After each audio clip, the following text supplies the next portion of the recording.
Hey, it's Spence C. It's February the 3rd, 2025, and I'm asking, what is the best social media for musicians, especially if you're over 40 or 50 like me? Welcome to the channel. I'm posting daily, sharing what works, what doesn't work, and my experiments as I'm growing this channel from kind of zero to as big as it will go.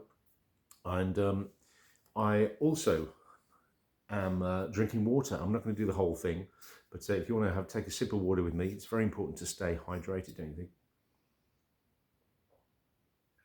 So let's go.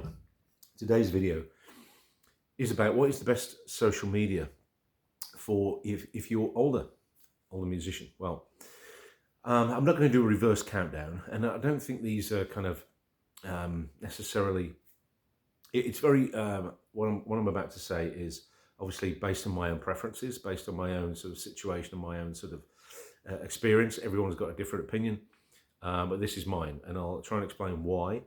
And so I think hands down the best social media platform for musicians over 40 or over 50 is YouTube. And reason for that is because it is solid. It's got a solid foundation. It's very integrated with Google, which means, you know, I do a lot of work with Google business profiles.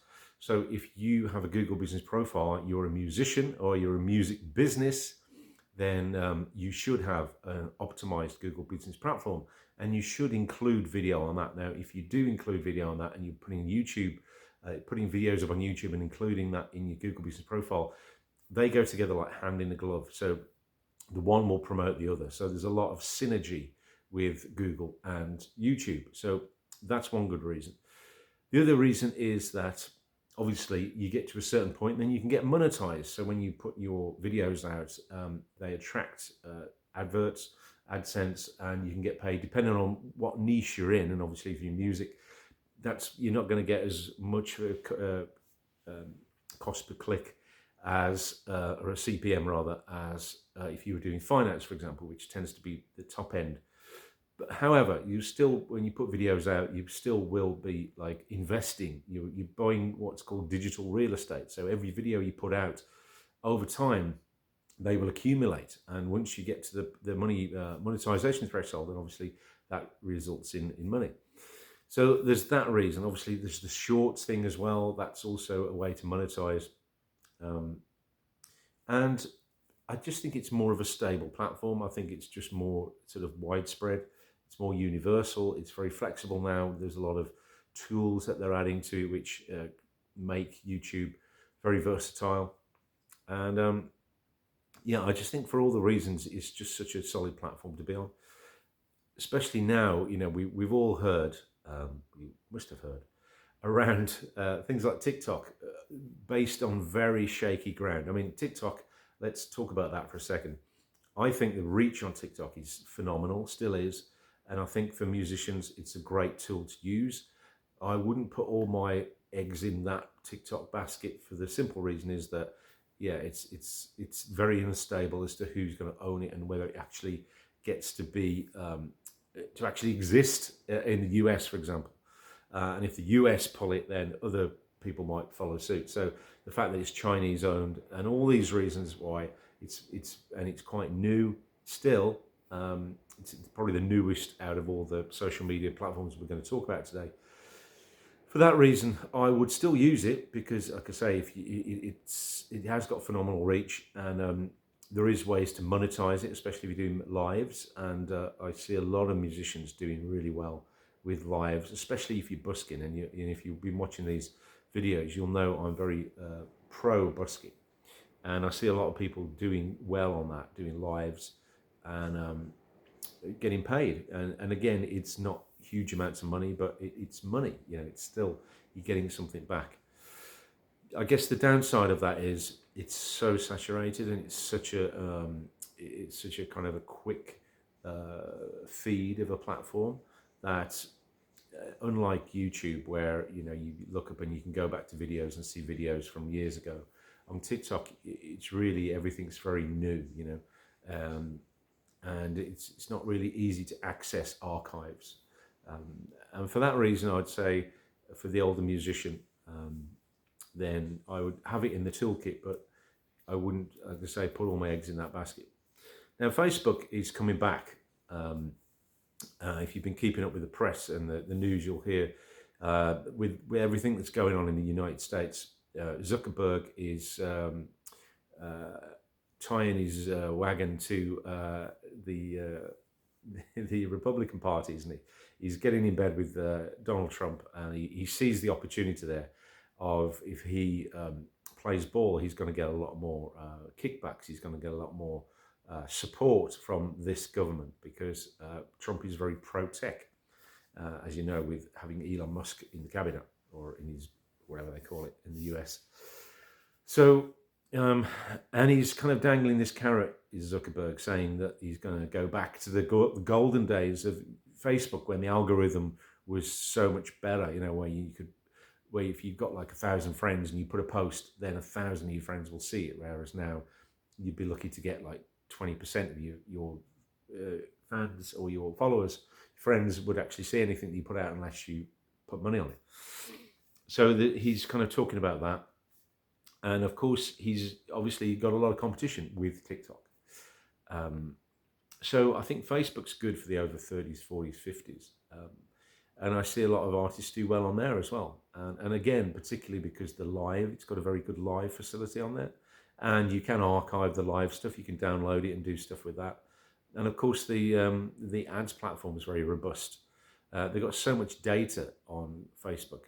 The algorithm's so sophisticated that I think it's really worth staying with Facebook. And just because, as I said, going back to the initial point, because if you're over a certain age, if you're born in the 70s and 80s like me, then you will have grown up with Facebook.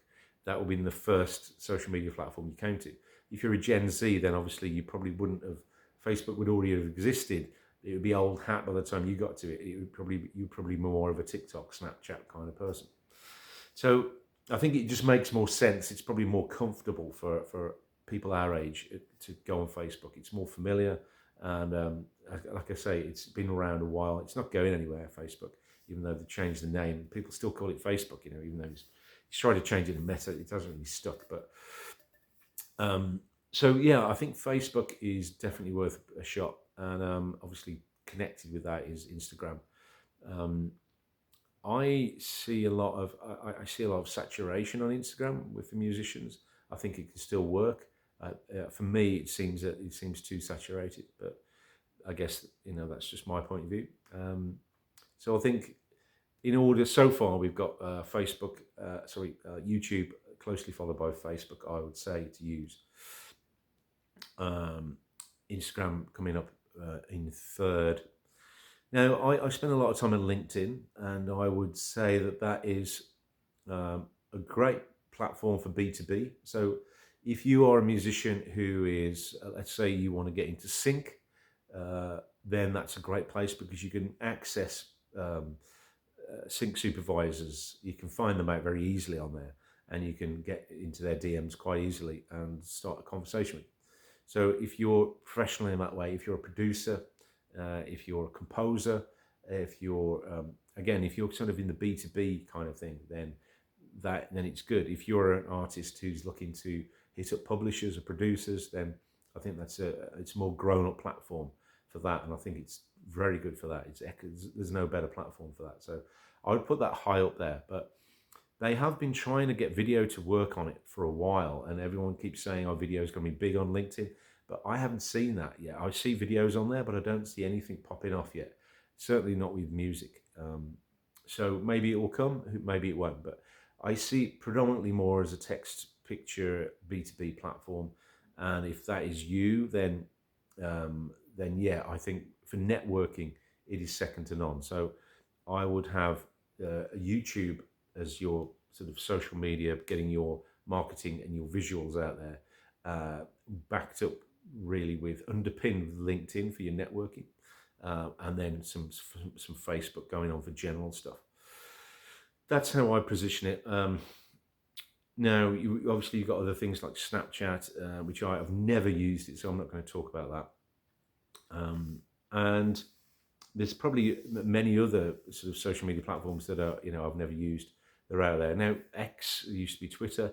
Again, that's is that good for music? Yeah, I think it's great for if you already got a brand. If you're kind of someone like Kanye West, or you're someone with a big, you're someone who's very famous, global famous. I think X is great for that, for keeping up your personal brand side of things. I don't think it's so great for making music pop off. It's not so great for videos and stuff like that.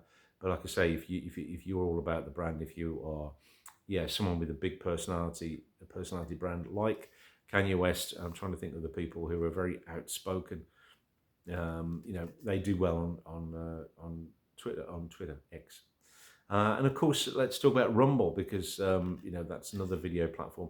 I think there could be some potential on there. Again, I haven't spent much time on it, so I can't speak about it very with any authority. But I think it's worth a look, because it's definitely got. If you're doing something that's very kind of controversial, and you're doing something that's quite niche, then I think you could do well on there, because obviously YouTube's got a lot of it's got a much higher quality control. So if you're doing something that's a bit more triggering and controversial deliberately, then Rumble could really be a worth a look.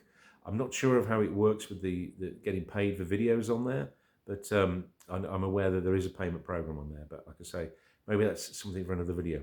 If you're enjoying this so far, just hit the like button, subscribe, of course, and comment best social media for the algorithm. So with that said, I'm going to leave it there. So like I say, for me, my strategy is very much around YouTube. I'm on this every day. I haven't done much on the shorts yet, but I will be. And but I'm posting these videos every day, and really and supporting it with LinkedIn. So I'm doing the networking on there. I've got about 5,000 followers on there. I don't know if you want to join in with that, get down on there on the description. You can get the link.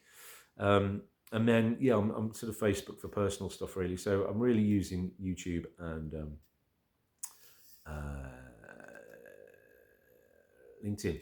But I've also started using Threads. That's the one I was going to pull that in as well. I mean, Threads is interesting. It's a bit like X, obviously, but yeah, I see a lot of musicians talking on there, and there's some nice conversations happening there. It hasn't, it's got less of a Wild West kind of feeling about it than it's more kind of the left are on there. The lefties are on Threads, where it seems to be more right wing on X. I guess that's one way of saying it. So with all that said, I think that really, when I used to do, I'll finish with this, but when I used to do photography, I was a professional photographer for a while. And when I was learning photography, they, there's all this debate about, cameras, Nikon, Canon, all this kind of stuff. What's the best camera? And there's a lot of people who get involved in those debates, and I've never been interested in that so much. I mean, I do prefer Canon over Nikon, but I don't get obsessed about it and geek out so much on the tech side of things. But I forgot who it was now. It was one of the tutors, and I've heard this said several times since, that well, what is the best camera? Expecting them to start going all technical and everything. And say, well, the best camera is the one that you've got with you at the time. And now, obviously, the best camera, everyone's got the smartphone with them at the time, so that's the best camera. And so what that means, the point I'm trying to make is that with social media, the best social media is the one that you're using at the time, the one that you feel most comfortable on, the one that you understand the most, the one that you can spend the most time on. That's the one you should use. Now, if that is MySpace, is that still going? I don't know. Or if that is Twitter, or if that is Facebook, which one it is, then use that one. It's the same ethos with guitars. People get all kind of like geeky about guitars. What's the best guitar you can have and all this kind of stuff. It's like the best guitar is the one that feels the best in your hand and plays the best in your hand. Now, if that's a £10,000 Martin, great. If it's a £50 guitar from the charity shop, well, that's the best guitar for you, So it's about really what's best for you, and not necessarily following what everyone else says is the best. Because really, it's, at the end of the day, it's you that's got to use it. you've got to be comfortable on it, and you've got to want to use it enough. It's no point using a platform that you hate just because you think you're going to get more reach or you're going to go viral on it. That's my opinion. Take it or leave it. Anyway, this has gone along long enough. I thought I was only doing 10 minutes, but these videos are just off the dome. I get a subject, I kind of riff on it, and I think you can tell that. And I'm just trying to sort of be authentic, open up a conversation. If there's any of this that's kind of inspired you, or you agree or disagree with, I'd love to hear about it in the comments. And I shall leave enough. I shall be quiet now, and I'll just finish by saying, remember, rejection is just correction. Ridicule is fuel.